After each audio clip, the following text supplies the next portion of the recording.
If you're watching this, that means that it is Tuesday morning. I'm here to go over Monday's word problem from yesterday.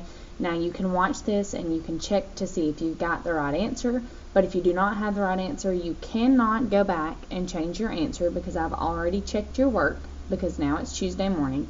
I'm going to make sure that I upload these videos every single day, the day after your problem is due, so that you can check and make sure you're doing it the right way. Monday's problem was, Timothy made a pan of brownies. He cut the brownies into 3 rows with 4 brownies in each row. How many brownies did Timothy make? Well, I see my 2 numbers I'm going to need to remember, 3 and 4. 3 rows with 4 brownies in each row. I'm going to draw this out. I'm going to go to Insert, Drawing, New, Scribble. Okay, I have 3 rows.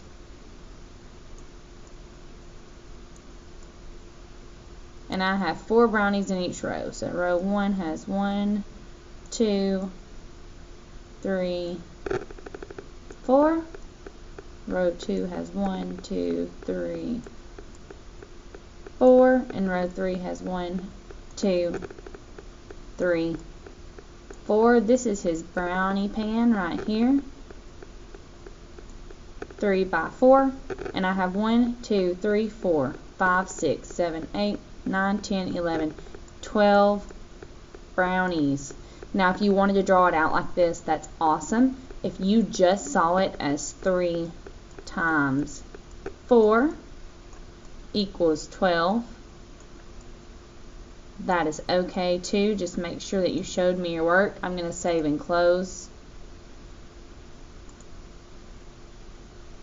Oh, I put it in the wrong spot, but that's okay because I can move it and click it and I can move it. There we go. So Timothy made 12 brownies. That's Monday's problem. I hope you got it right.